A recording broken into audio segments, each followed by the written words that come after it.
guys have limited knowledge about Gene Sharp and about the work I do, so I'll share a bit about that.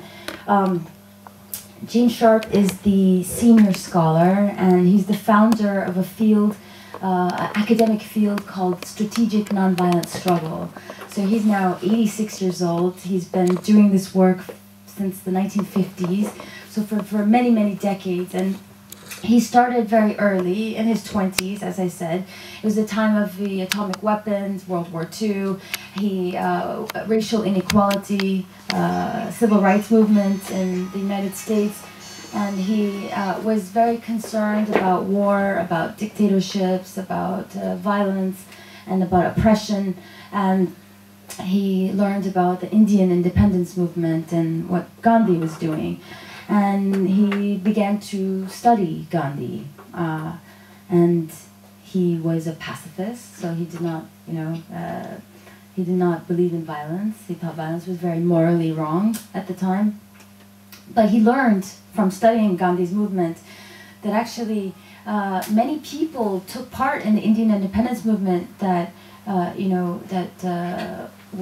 did not have a belief system, right? So they didn't all believe the same thing. They were just doing what was needed. So it was pragmatic. So he started to say, well, throughout history, who else has used this technique, not because of their beliefs or their religion, but because they were looking for a way to fight for their objectives.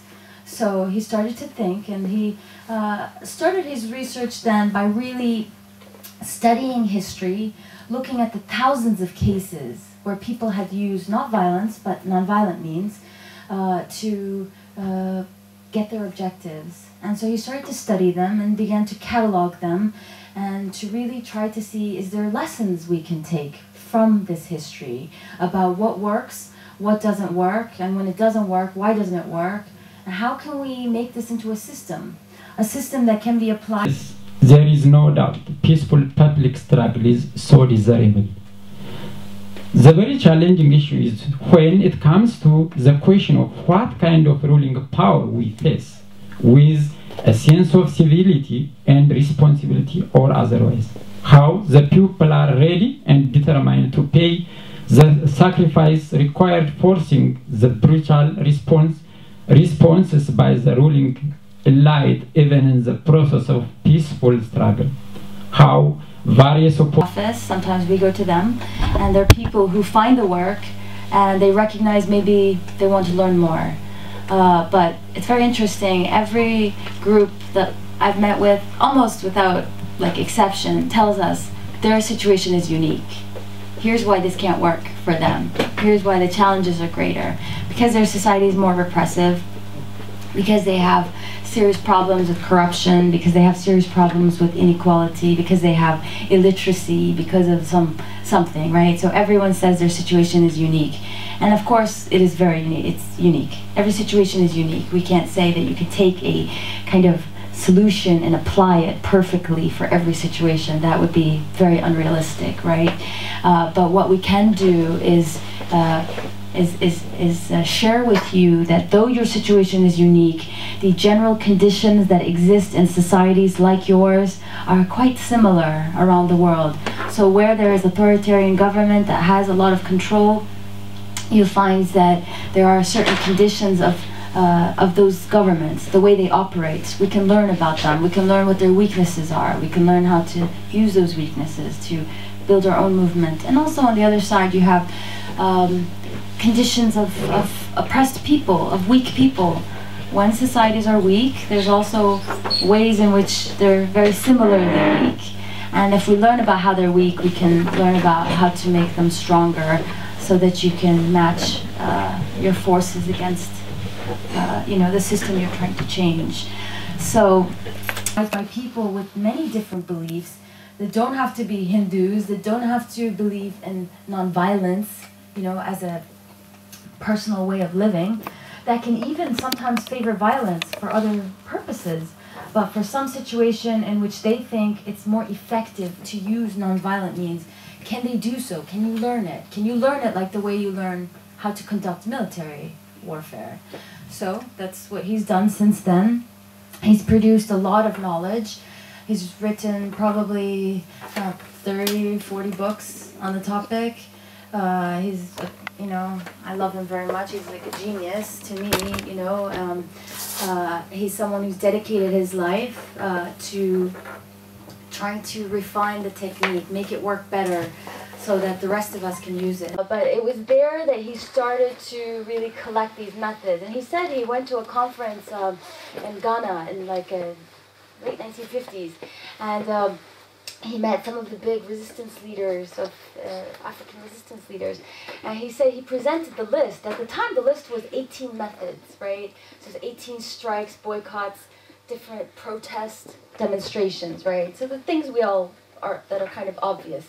And he said people there were amazed that there could be 18 things that you can do that are nonviolent. You know, of course, that list has grown. The list is very detailed. It's the types of specific things you can do. So it is, as our colleague said, it has categories. It has the mild methods. The mild methods are the ways of expressing that you're not satisfied. Protests, demonstrations, marches, these are the things you're probably using. These are the things very common. It's you go in the streets, you hold a sign, and you say you don't agree with a policy, you don't agree with the government. Right? This is what most people do. But people think this is the only thing you can do. But what they have to understand that really this is a method that is very mild. It's not very strong. It's sometimes very risky, it's very dangerous. Governments don't like you saying you don't like what they're doing. But oftentimes it really just expresses that X number of people are not happy with the government. It doesn't do a lot to actually weaken the government. So this is the sort of, these kinds of symbolic things, using colors and, you know, vigils and these kinds of things, these are the sort of weakest category of methods, the symbolic protest. But when you keep going, you have other methods of non-cooperation. This is when you're actually using specific ways of weakening the government. And so these are the specific methods. They're listed in many different places. They're explained. They're basically how people have historically for thousands of years. And he goes back to Roman times. So it's really quite a big history. And these methods are changing all the time because people are finding new ways to use them. So people focus on the methods, but what they really should focus on is the big lessons of the work. The lessons are that you need to have a plan. And how do you actually build a plan? So strategy is key. So we think that even governments, even extreme dictatorships, so every government, every system has operates similarly. They rely on cooperation and obedience of people and institutions. There are regular people that are helping the government in being as strong as it is, in carrying out different things. You can identify what those are. These are the sources of power of the regime. And if they can be identified, and I believe they can be, and probably there are people in this room that know where the government gets its power, if you identify these institutions, then you can withhold the cooperation of those people and institutions. And if you withhold it, it will weaken the government. And if you cut it off, then the potential is that you can basically cause the complete weakening of the government until it cannot stay in power. And so this is the basis of the work. It's the understanding of power, about the sources of power, that all of the governments have these sources of power. If they can be identified and if a strategy can be developed that weakens the supply of that power, then you can be on your way to weakening the government and eventually disintegrating it. And this is the basic idea of the of our work. And so if you can conduct that type of weakening, even when you're facing the repression, which you have to assume is going to happen, and if you can be strong enough to withstand that repression, then governments are often left without any of the necessary sources of power for their rule. So this is a technique that's based on not on human beings' ability to be good or to be moral, because I like to think we're all, you know, have that potential, but sometimes I question it. It actually depends on people's ability to be stubborn. And that's, I think, a very basic human behavior. people always talk about what's human nature. Are we good or bad, or are we violent or non-violent? I'm not really sure what I think about that, but I do know that we can be very stubborn, right? When we don't want to do something, we can refuse to cooperate, we can defy, we disrupt, and we refuse to go along with systems. Even when refusal carries costs, people are willing sometimes to face the consequences of refusing to cooperate. So this type of struggle has been applied throughout human history for many different types of conflict.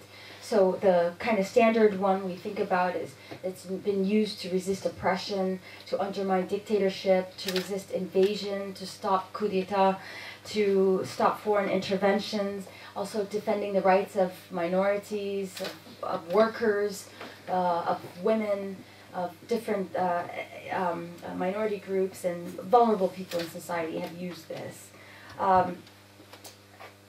Some of the most recent revolutions that we've seen, in the Arab Spring and some of the ones that are ongoing, they give the impression, there's two things people think. Sometimes they think nonviolent struggle takes forever, right? It takes too long. Violent struggle is quick, but nonviolent struggle requires some kind of transformation of society.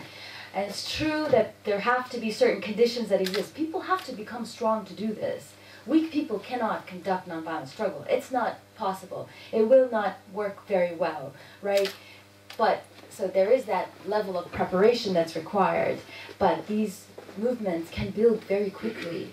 These revolutions can happen very quickly. So nonviolent struggle, of course, sometimes takes a long time. There's a lot of preparation that's involved. It's a lot of hard work. But I think we've seen some violent struggles that sometimes take decades. And that's even when opponents are very mismatched. I mean, the war in Afghanistan, that's where I was born, and with the Soviets.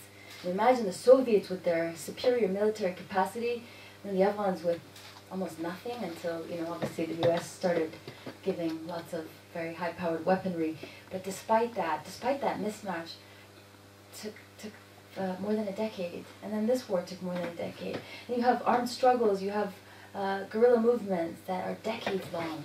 So the idea that nonviolent struggle is something that takes forever and violence works quickly, I don't think it's true. I don't think it's, we have to challenge our assumptions. Are they really based in historical fact? Or are they just the things we've been told because we have almost a religious belief in the power of violence? So there's that kind of thing. I think you see in Tunisia and Egypt, by no means do we say Egypt has a perfect society. Egypt has many problems. Maybe you guys know more about that. But we know that there was a big change that was achieved in a short amount of time. There was, I think, a lot of preparation that went into it. You see what happened in Tunisia also happened quite quickly. There were struggles taking place there for decades. There was dissatisfaction with the government for decades. But something somehow happened, and researchers are studying exactly how that took place. But you see the change came about quite rapidly. Then what happens after the revolution to protect the gains made during the revolution, of course, that's a different story. Maybe they have not been as successful as they could have been. So one thing that, we see this method, as we said, there's lots and lots of evidence of how it's been used for centuries. There's many books written about nonviolent, there's of course, violence is usually emphasized. We hear about how powerful violence was throughout history. Lots of books written about war.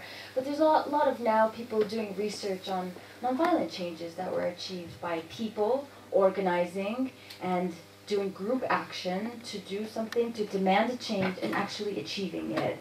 But what's really interesting for us is that a lot of these changes, though they were, achieved some very significant victories, not always perfect, right? But they achieved actually a lot. They were applied in an improvised way. So people sometimes had little tactical planning, so what to do this week, but never any long-term planning. The long-term planning that we're talking about is really thinking, what are you hoping to achieve? Okay, so being very clear about your objectives. So sometimes movements say we want freedom and equality, right? These are very nice words, but they're not clear on what that means. So you have to be clear on the objective, and the objective being, what's your overall goal? What do you want your society to look like at the end of your struggle? Can you achieve that in a single campaign? Most people cannot, because most people are not strong enough. Are there ways you can develop limited campaigns that eventually bring you closer to your objective? And there's ways to do that. And there's guidance on how to do that that's many people have worked on. But what's amazing is that despite this very limited planning that groups were using, they were operating a lot of times based on little information. And even then, they were sometimes very successful. So you see, like Gandhi. Gandhi was a strategic genius. There's very few Gandhis in the world. I mean, his ability to think ahead, to know that at the end he wants to get rid of the British in his country with their tens of thousands of troops against Indians that were at the time very weak. That's what he wants, but he starts with salt. He starts with the issue of salt. I mean, it's really quite brilliant to say, here's an issue that is very small, that we can start the movement, and we can then, it's important enough that it affects people's lives, because everyone needs salt for their cooking, and also because for health reasons, and it's denied to us, and so it's representative of the wider injustice. Here's a small issue that we can win. And this is the important part, because he picked an issue that was actually achievable, right? You don't even pick an issue to start with when people are weak. You don't pick an issue that you can't win. That's not going to build confidence of the people. He picks that. He knows that it's something that is going to be very hard for the British to fight. You know, you bring a small group, you walk to the ocean, we're going to make our own salt. And when you stop us, it's going to show how brutal you are. And he won. He won that limited issue. And so for someone like that, you know, he's got such an intellectual mind. Everyone thinks Gandhi operates based on how he feels from his religion, but the man is a genius. And if you look, he's actually a strategist. He looks and he says he learned from Chinese boycotts, he learned from Russian methods. He actually studied how to do this. He studied how to conduct struggle. He did not win by accident, because they used a plan. They actually did a type of planning that you rarely see.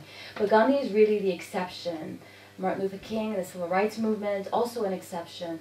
So there's really not a lot of planning generally. So when it's applied in an improvised way, often based on little types of information, then you can't expect to have very good results. So our thinking is, now the knowledge exists. People have done a lot of work on figuring out how not to make the same mistakes everyone else made before. And so you learn from other people's mistakes. You don't have to learn from your own mistakes. And that will save you a lot of energy. It will save you a lot of resources. It will save you, it will mean that people have more confidence that you're going to have a plan. When you're asking them to take risks, you've actually thought about the risks they're going to take. And so then you're going to have more supporters. With many people about, for example, Gandhi, many people are admiring for his peaceful struggle. And the same with Martin Luther King. There are these two people who are mentioned always, which they achieve peaceful struggle. But the rest of the world achieve their freedom by violence, from colonialism. That's true. And India also, who could have achieved with the army struggle. Because 1 million people, the rest everything cannot control anyway. And at the same time, what I want to say about Martin Luther King, this was segregation, and after segregation was abolished, we have an. So you start by saying that that everyone talks about Martin Luther King and about Gandhi, but that most of the change that we see throughout the world was achieved by violence. I think that's the history that we're often told, and I'm not going to deny that we've had a very violent history, and that some of it was effective. I'm not going to say we're not arguing universality of the technique. We're saying that there was also huge possibilities and huge gains made by this type of struggle. And that it was, that even despite that people didn't apply it perfectly, it achieved victories. In fact, it's true everyone knows about Gandhi and the Civil Rights Movement, but that's not the only time nonviolent struggle was used. It's been used a lot throughout history. So let's learn our own history.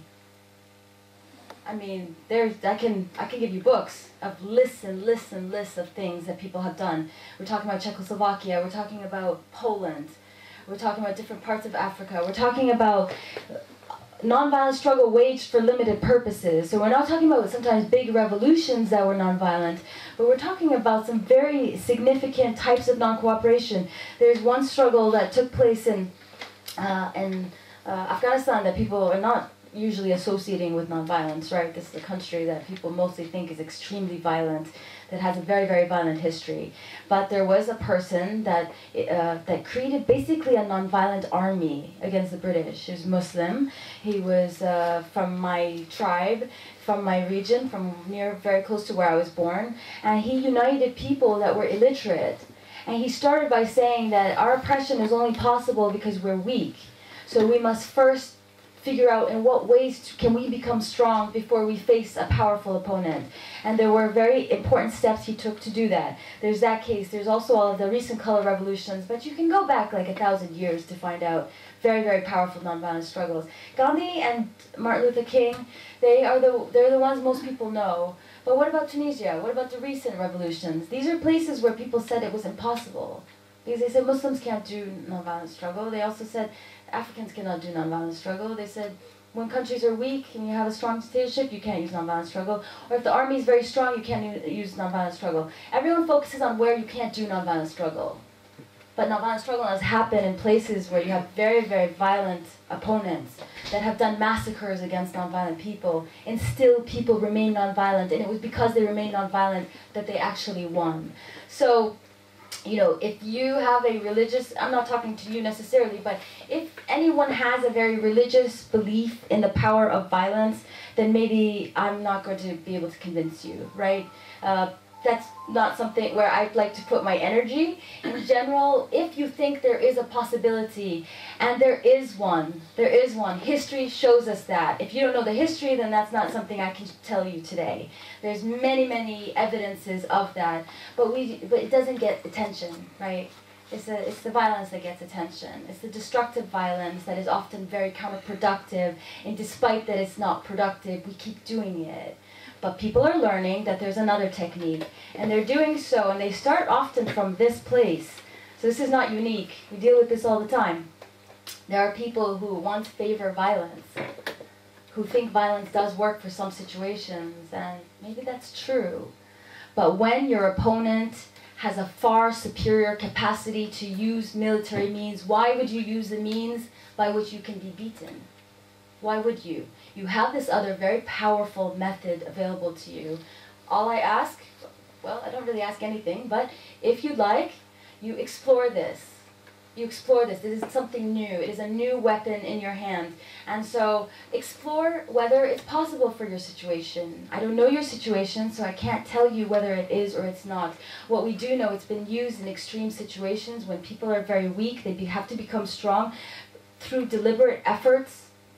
It requires hard work. It requires courage. It doesn't happen overnight. It's been used against the Nazis, for example. Here in Norway, I don't know if you know that history, by teachers resistance. And so the fact that it cannot happen against a very violent opponent, that's not true. So there is this large history of nonviolent struggle that is basically ignored. So I think it's really important that we try to learn about that throughout the world, and also about examples from our own history.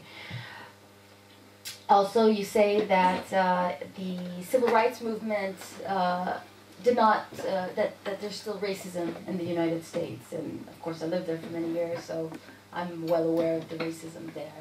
And so that's true. Yes, we have a black president, but that doesn't mean that it's a perfect society. But nonviolent struggle, when it's used, cannot be expected to achieve the objective that it was waged for and solve every other problem in society. Is that realistic? Does violence do that?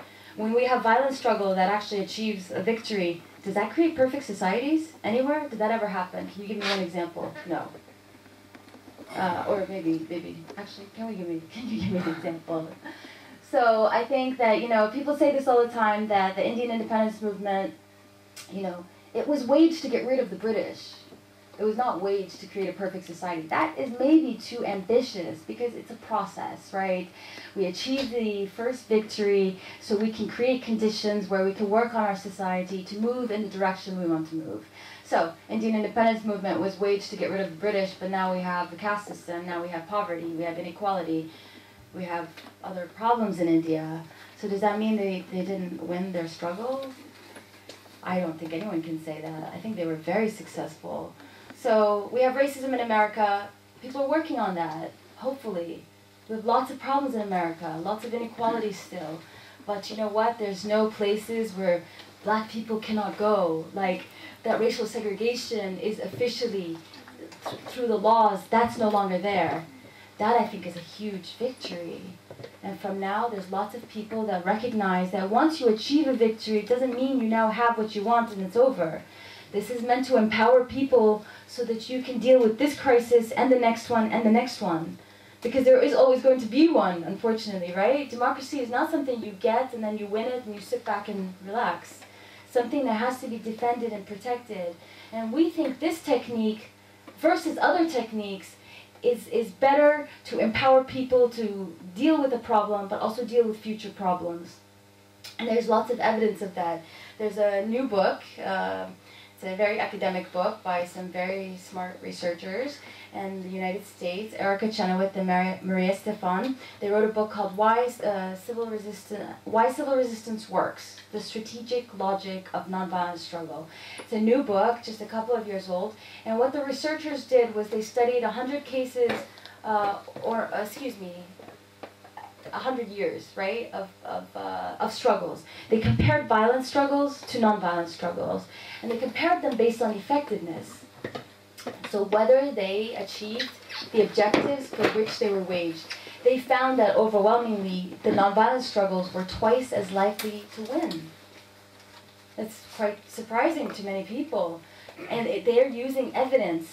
They're using actual, has anyone ever done this before? Just make a lot of assumptions. But in fact, the evidence shows that the nonviolent struggles were twice as likely to achieve their objectives. And also, they more often led to a democratic transition. So they won the objective. They also led to whatever came after was more democratic. Because violent struggle, because of the way it works, it's a small group that takes part in it. It's usually young, able-bodied men. Nonviolent struggle is like grandmothers and young people and students and women, and it doesn't require that you can hold a gun. It requires that you use your head, that you refuse to cooperate. And we know there are many different demographics of society that allow a government to remain in power. Those are the grandmothers, those are older people, they're young people, they're all kinds of people. Nonviolent struggle allows the participation of different groups of people. Violent struggle often does not. I always think about Afghanistan because it's the situation, of course, I care a lot about and also that I know something about. And you have 10 years of war in which men fought, men died, mostly. Of course, women died because it was a civilian war. It was directed to a civilian population. Whole villages were bombed, so everyone died. But the fighting was done by men. And then once the victory was achieved and the Soviets left, what did we have? We had 10 years of civil war. And the reason we had 10 years of civil war is because those same people that fought the war, that now won, were not going to make peace. And they kept fighting, and they each said they played a bigger role in getting rid of the Soviets and that they should, lead the government. And so lots of problems, but, we don't say violence didn't work. Everyone thinks that was a successful war. Everyone sees that is an example of how Afghanistan defended its country. I don't call that a success, though. That was a terrible, terrible results. We're still facing the results of that. So many, many people made refugees, 2 million people dead. For a population of 15 million, it's crazy. And 3 million refugees, and you see the things that are going on there today. But that's considered for the West a big victory against communism, and that's pretty sad. So anyway, we just have to examine our assumptions. That war did not create a perfect society in Afghanistan, far from it. So nonviolent struggle gives you a greater chance to do that. And the reason is because it depends. Really, for nonviolent struggle to work well, it depends on empowering people. It depends on, empowering people. You're probably thinking, what does that even mean? It's specifically, you identify institutions in society. If you don't have the institutions, you have to create the institutions. They don't have to be big political groups. They can be social groups, other types of groups. These are groups that now are networks that exist, that can act together, where people trust each other, and you build enough of these, and you strengthen the ones that already exist, and you identify where does the power exist in your society. And I bet there's places you haven't thought of. So what that really requires is a very detailed analysis of your society. Where the institutions, yes. Excuse me. Yeah, you will continue, but thank you very much for. But I think the question, yes. The gentleman was at the end yes. of the question saying that if you identify the source of his power, the regime's power, then he identified that the source of the power comes from outside. But in Africa, we have the West supporting our dictators. Yes. And we can never achieve our goal with peaceful struggle. Yeah. Afghanistan, you mentioned, you didn't finish yet. But still you have a violent struggle, not a peaceful struggle. Yes. Only in India, and when we mentioned Martin Luther King, we have the Black Panthers. And we have Marcos Garvey who was saying that let's move back to Africa. There was movement. Then the white Americans have to decide which one to accept. The Black Panthers who were using violence, or the Marcos Garvey who bought 2 ships to fract the blacks back to Africa, then they prefer Martin Luther King, and they get nothing until now. I'm sorry. Yeah, but I think it was specifically the question about outside support. He's identifying that the source of the power of the regime is outside. Means now to get more complicated. We say that's almost about 200 or 198 methods of non-violence resistance, and most of the time, in that global, in those thousands of years or whatever, most of the time it was local. And the way it was being used, it was they knew that they identified that the source of the power is local as well. But now the question is getting more complicated because we can as Ethiopians we can talk whether it is our own weakness or it is the outside which are really giving them the power. Let us leave that aside now for the time being. But if their source of power, or if you identify it is the outside that's helping them, how do we go about it? That's what he's trying to say. That's one thing, yeah. Yeah, I think you need to think about that. But we see dictatorships supported by the Western world throughout history. I mean, you see that everywhere, right? Does that mean this is not possible? No, this is something you need to keep into consideration. I mean, you hear this all the time in Palestine, for example. You say, Israel is supported by the United States, and as long as it is, there's never going to be a Palestinian state. Because the U.S. is going to continue to provide military aid and otherwise to Israel. But just because the U.S. or just because Europe or other Western powers support a government does not mean it's impossible to make change there. I mean, there's perhaps a role for you as diaspora community in bringing attention. And the thing is that, the Western world supports whoever they want based on their interest, right? We can't expect the international community to come save any of us, because they never do. They never do. They do it based on their own interests. We have to be very realistic about that. Just convincing the outside world. If you focus too much on just bringing awareness to your problem, it's not enough. It's really not. Okay? In the U.S., people constantly say, the Palestinians say, that we just have to convince the Americans about how terrible it is in Palestine. But people know how terrible it is. Gaza was just flattened. And really, there's not a lot of pressure on the government to stop support for Israel. So these are not, you know, we don't focus too much on outsiders. You can't focus too much on outsiders. Outsiders will never come to save you. There's no saviors in the world. You have to depend on yourselves only. And so, I mean, if you look at Egypt, people said all the time, you know, Mubarak is very close to the United States, so they're never going to allow any change there because they're afraid of the Brotherhood, right? But how did that happen then? The U.S. is sometimes not the most strongest ally. Sometimes they change. You can cause that shift. You can do it. You can do it by your own efforts. You know, so I don't think these relationships are set in stone. So every country, of course, pursues its own national interest. You have to make it their national interest to support you instead. And there are ways to do it. You cannot assume it, but do not depend on that. You focus on what you need to do. You really have to. You focus on what you need to do, not what outsiders need to do. Because again, that is really a wrong way to look at it. So, you know, I can't remember another part of the question. I guess he asked about the Soviet Union. Again, I am not a historian. I've studied specifically this technique and how it works. You're always going to find other reasons why a change happened. We hear this all the time. In Serbia, there was a revolution. Hundreds of thousands, millions of people took part in the nonviolent revolution, but no, it was NATO bombs that actually brought Milosevic down. Everyone's going to always find a reason that the change was really because, like, you know, a few hundred people did terrorism or a few hundred people did the violent struggle. But then millions of people did this other thing, but no, that wasn't really what brought the change. So historians can debate that. I'm not going to debate it today because I don't feel qualified to talk about some of that. Maybe you have knowledge, but again, I think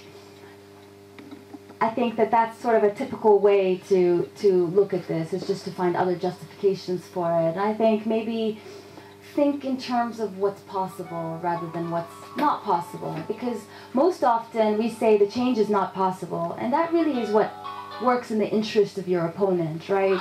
Is to say our only hope is, you know, so if facing oppression, you know, the choices available to you are to use violence in which you will be beaten.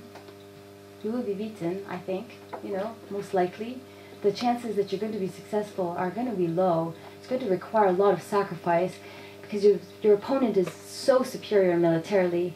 You know, if your choice is violence or doing nothing, those are choices that really suit the opponent, right? But there is this other thing you can explore. And so, you know, I think thinking in terms of not where your opponent is strong, but think where they're weak. And there are weaknesses. They can be identified. You can work together to make those weaknesses bigger and to take advantage of them. And meanwhile, be strengthening yourselves through deliberate efforts. And I think you can see small changes, and those small changes can build to big changes. So maybe you have a follow-up question? No, thank you. Yeah. Yeah, so we don't have all the answers. I'm sure you noticed. This is not perfect. There's not something perfect you just apply and suddenly magically change happens, right? I wish we could say that, you know, it would be a very different world if that was the case. This is just something to think about. And, you know, the people that come to our office, they start often where you are. You know, what we say is we're not here to convince you. You know, what we want to do is ask you to explore this, ask you to explore how it can be applied in your situation and how it can be applied so that it works well. And even then, there's no guarantees because, like every other technique of political change, it does not offer guarantees. It will depend on how carefully it's applied with the skills. Even then, there are factors outside of your control, but you can minimize those factors and you can increase the chances of your success. And if you do it thoughtfully, that you can really raise, you know, your possibility of success. But all of that requires a lot of hard work and careful study. And that's what people sometimes forget. It requires this very detailed understanding. You know, so if we compare it to military means, we think this is a complex type of action. We don't think this is simple. This is not about just saying no and sitting in the street or carrying a sign. This is a technique that has these requirements, you know, as I keep saying, it needs a plan. And so to be applied effectively, you need a detailed knowledge. You wouldn't ask a general, you know, to develop a war without a plan, right? You wouldn't ask without that you can't imagine that a war would be waged without an understanding of military conflict. I mean, the generals, they study military means that have been studied for thousands of years. Going back to like ancient times of the ancient battles, they study how violence can be applied in order to make it work better. So this is a technique also needs to be studied, because we think it's as complex as violence, maybe more complex, because it involves more people that are not trained at first. You know, so you need to train people, you need to convey what this is. You need to deal with misconceptions, because a lot of people are going to have the questions that some of you have, that this is ineffective, that it doesn't work. And so I think instead of trying to convince people that it does work, you do some of that, and mostly you show them that it works. And thank you also the audience, so you're welcome. Thank you for everything, but we have to see about the peaceful struggle. I still not agree if it's coming to my country, because you give example Tunisia, Libya, and so. I wish we have normal dictatorship, but in Ethiopia, when we see what we have, it's not normal dictatorship. We have ethnic problem. You cannot gather more than 5 people. You have in the church, you have in the mosque, you have every social gathering their own spy. In the church, the word of God, you cannot preach it just like that, unless them interest. In the mosque, the same thing. And the religious person, they have to obey them, and still there is no freedom of speech everywhere. And to the people to be united in one is impossible, because they cannot gather and demonstrate for peaceful struggle. Still, to me and my opinion and what I'm advising my fellow Ethiopian, I still suggest the war, because violence, because unless we can never bring change. Because as my brother what he said, we cannot stop them resource in the country, because the Western, they are supporting them. They know the reality, the killing of the people, they are dying, they are mass grave everything, but they don't talk about it, only them interest instead of human right. Thank you very much. It's really very impressive analysis, very interesting and very detailed study. I'm very much impressed with, especially with the result that shows non-violent is 2 times stronger than, or high, double probability than the violent. It's amazing. I have 4 questions. What are the most recent violent strategies? Most recent. Especially now, we have a different era. There is a Facebook, there is a lot of technology. So given this situation, what are the most recent and efficient non-violent techniques? The second, do violent and non-violent go together? Is it possible to combine? And the third, it's the source of power for African dictators are the Western, in the Western. How can we, what kind of strategy can we develop against the Western non-violent strategy? Or Egypt is almost a big country like Ethiopia, about 90 million people. But they have the same flag, and everybody wants to be Egyptian. And the flag that stands behind you is not allowed to be used in Ethiopia. That's boring many Ethiopians. We have 96 million Ethiopians, 82 different tribes, and the situation right now in Ethiopia is ethnically based politics. Those who have the power are just 2% of the population in Ethiopia generally, but they own everything, 100% of military, every power, religious as well. And our religious leaders all they do nothing. That's why the violence is going on. But the religious leaders if they have done one thing, about it. You know, the peaceful struggle could have been successful in Ethiopia right now. But as I told you, out of 96 million, in my opinion, it's not surveyed, but about 20 or maybe 15 to 20 million some Ethiopians, they don't want to be Ethiopians. They have ethnically based organization with armed and so on. And they hate the government because they don't get their freedom to be independent, but at the same time, they support the strategy that the government is running for them. It is good because they don't want the unity Ethiopia, you know. But the others, Ethiopians, more than 80 million Ethiopians, they want to keep Ethiopia as it was, unity as one nation. And role at the Einstein Institution, because there's such a huge demand for the work, is to deal with people who believe this is possible and who want to figure out how it is.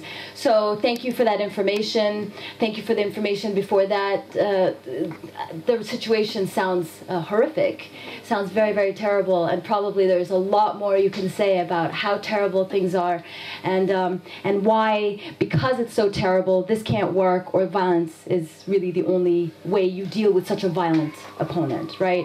So we think that just because your opponent is willing and able to use extreme violence does not mean that the nonviolent struggle can't work or the violence is going to be more effective. Lots of evidence for that, lots of reasons for that. There's more that you can learn from our writings. What else did we say? You said that there's you listed some of the conditions that would prevent or be an obstacle to nonviolent struggle being effective there. So maybe it means that you have to build your movement first. Maybe it means you're not strong enough yet. Maybe it means the situation is very bad.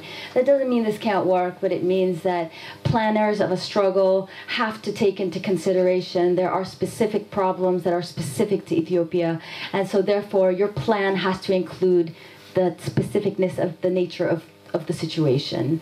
So that's up to you. Again, I'm not an expert on Ethiopia, and I'm not going to become one today, right? So I can't tell you what to do. Either way, I shouldn't tell you what to do, because that's not very empowering. You should have to work yourself on figuring out how this can work. Outsiders can't intervene militarily, because that doesn't work very well. Outsiders cannot intervene with this.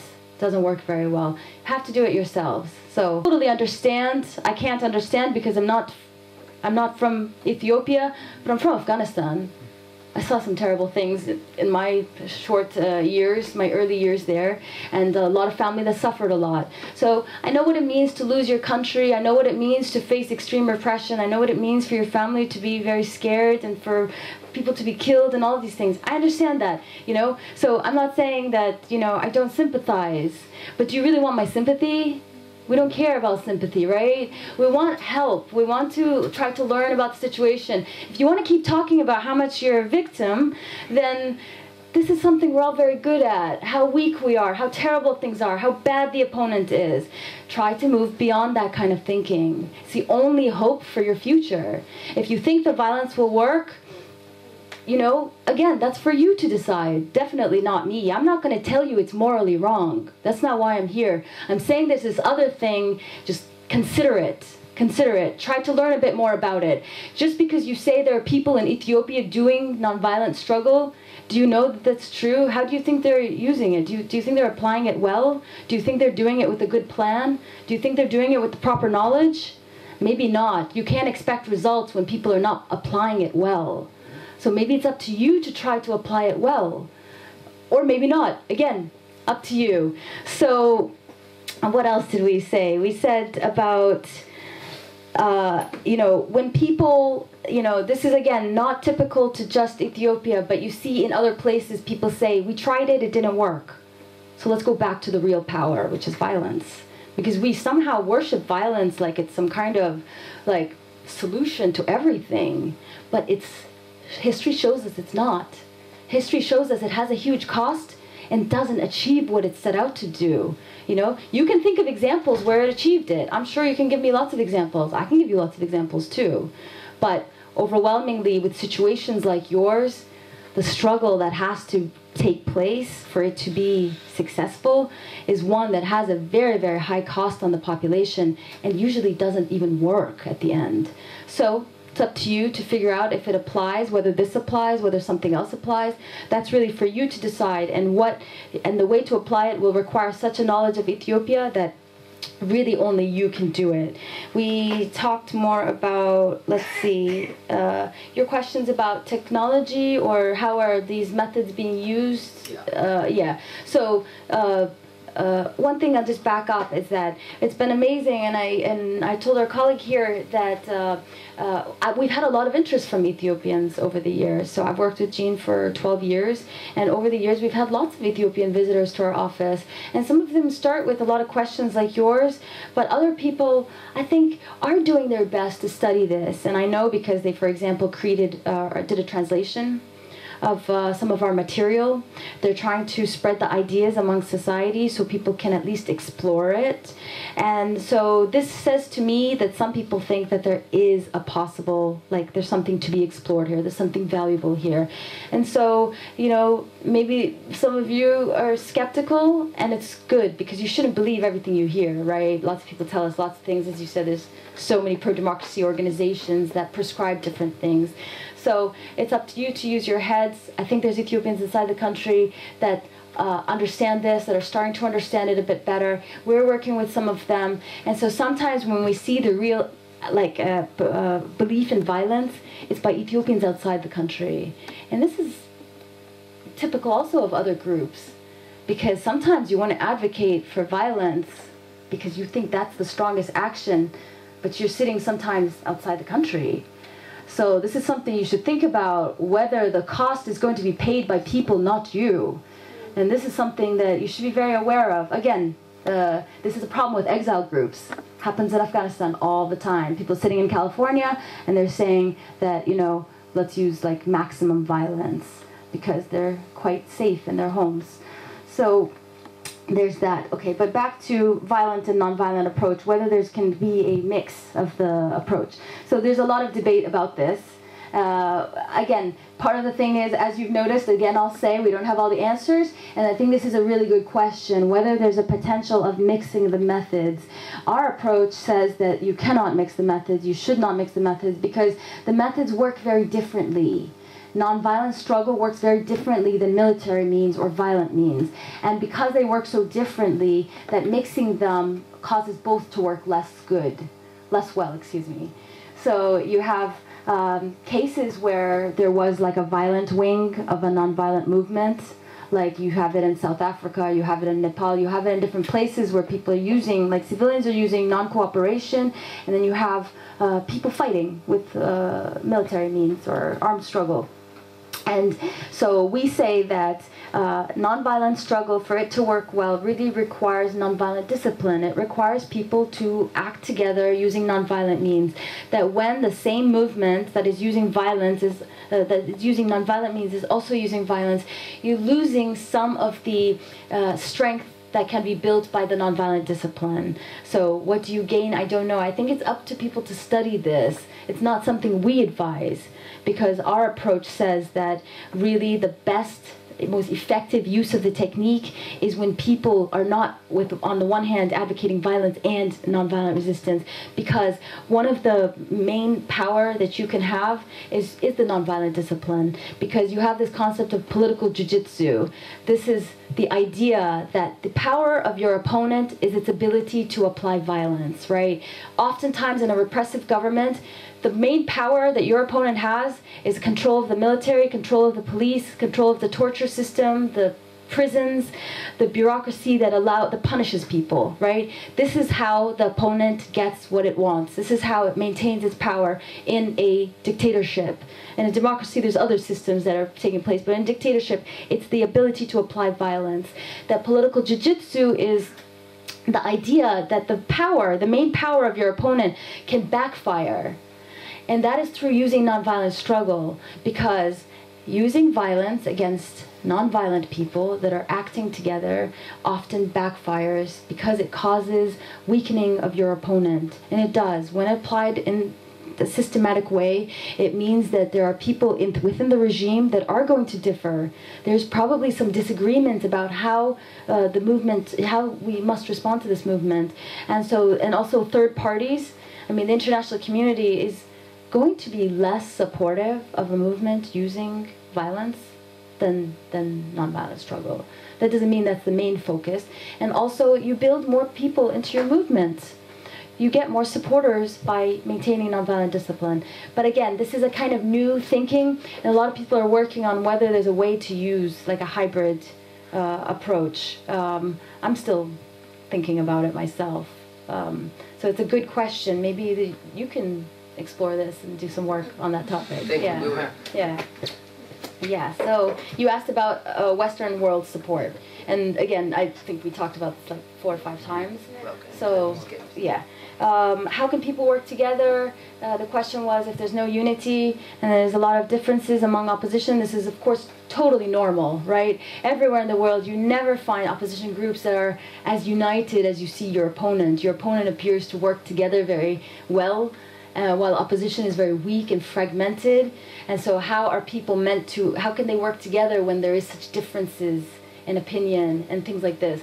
So people think that you need to all agree perfectly before you launch a movement or you start a movement. This is not true. It's never the case. If you wait for a perfect agreement before you start your struggle, you'll never start your struggle, because people are never going to agree. The opponent has worked very hard to create disagreements, and this works very much to their benefit.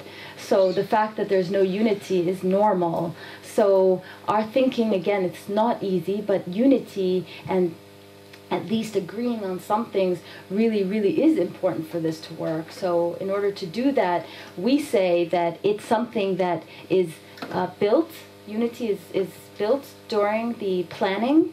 So developing a plan that people can agree with, and then implementing a plan that shows people it's starting to work, that builds the unity, showing people that you might be successful. You know, achieving small victories, this builds unity. And so you start small. I mean, you have this case from South Africa that people always find very compelling when we share it with them. It's one of the leaders of the African National Congress came to one of our conferences, and so he was asked the question, because he was very important during the anti-apartheid struggle. He said, like, how did you start your movement, and how did you get unity, and how is it possible? And he said, yeah, well, in the beginning, you know, they had these big ideas of like getting rid of the oppressive government and the apartheid system, and they felt like, how is it possible? How can we, being so weak, having all of the problems, the poverty, the inequality, you know, the disagreements among the opposition, how could we ever get rid of such a powerful government that is supported from the outside, that is kept in place? And we are so weak, they're so strong, how can this happen? So they were advocating change based on like complete overthrow of the system, but the people were like, really? Like, how is that possible? We can't, you know. So the leaders were saying, we want big change, and people were saying, we don't believe big change is possible because we're so weak. Like, how, they couldn't conceive of it. So they said, you know, we thought that what we wanted, or we thought what people wanted was freedom and equality, but when we asked people what they wanted, they said, actually, we want clean water. And so it was really interesting because they actually did a survey. They went, as the leadership, they went to different townships, and they asked, what are the biggest problems you're facing? And they didn't say inequality. They didn't say injustice. They didn't use big words that we're talking about. They asked about something very practical. And they said, what's the one thing that would make your life better tomorrow if you had it? And they said, again, the clean water. So our children are sick, they're dying, and the government is not delivering what we're demanding, which is clean water. So they built a campaign. It was the beginning of their campaign based on clean water. They built a movement that said, we demand clean water for not the whole country, a township. So it was a campaign that was limited in geography and in time and in the demand. But it was very representative of the big injustice. Is how can a government not provide clean water to the people, something so basic? So people said, like, they united based on this small issue, they won, and when they won, they said, wow, we did this.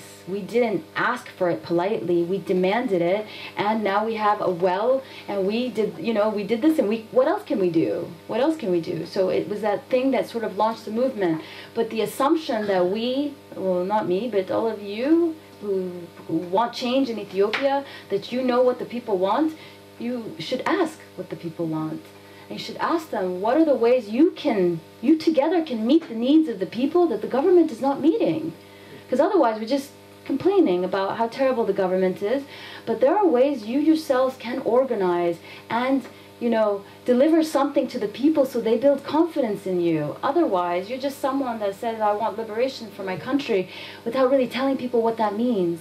So I think you build unity by speaking in the language of the people, and articulating and framing your objective in a way that people can understand. So you don't ask for freedom and equality, you ask for conditions that improve the lives of the people, because that is really the struggle of the ordinary person in every country in the world. And that's not unique to Ethiopia. How did you start your movement, and how did you get unity, and how is it possible? And he said, yeah, when in the beginning, they had these big ideas of getting rid of the oppressive government and the apartheid system, and they felt how is it possible? How can we, being so weak, having all of the problems, the poverty, the inequality, the disagreements among the opposition, how could we ever get rid of such a powerful government that is supported from the outside, that is kept in place, and we are so weak, they're so strong, how can this happen? So they were advocating change based on complete overthrow of the system, but the people were really? How is that possible? We can't, so the leaders were saying, we want big change, and people were saying, we don't believe big change is possible because we're so weak, how, they couldn't conceive of it. So they said, we thought that what we wanted, or we thought what people wanted was freedom and equality, but when we asked people what they wanted, they said, actually, we want clean water. And so it was really interesting because they actually did a survey.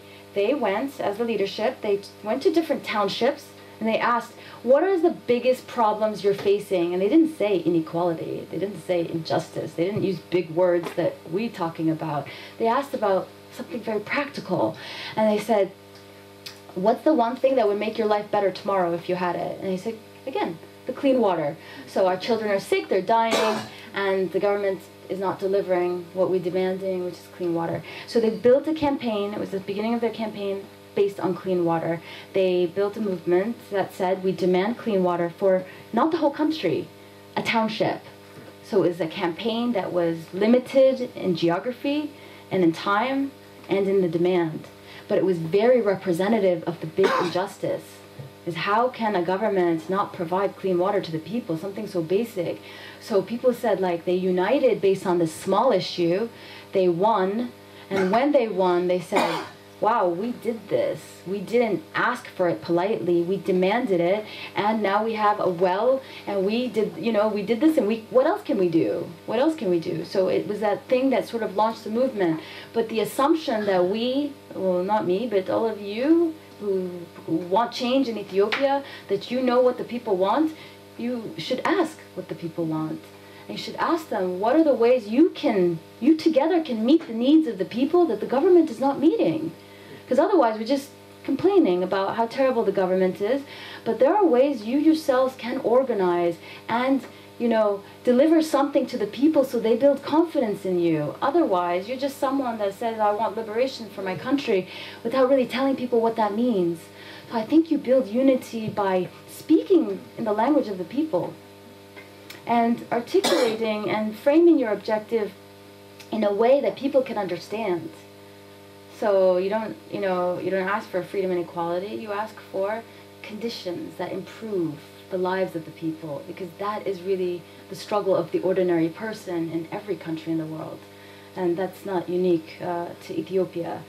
So I have to go, yes.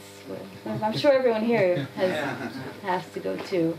So I think, again, you have specific challenges. those you know much better than I do. But again, I talk to many different people around the world.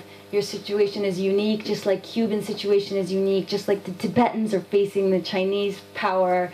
It's so incredibly earth-shatteringly powerful. They've been in power forever, and on. Okay, this is the situation everywhere in the world. People facing very difficult circumstances, and yours is probably just as bad, maybe worse, maybe a tiny bit better, who knows.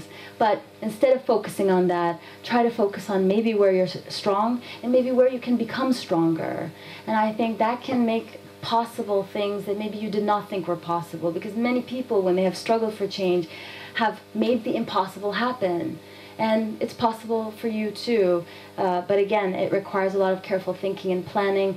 And you know, though we can't tell you what to do, we can give you some of the tools that can help you to do that. Maybe someone wants to help translate some of our material, because that can be very empowering for people. And so if you want to contact, so look forward to it.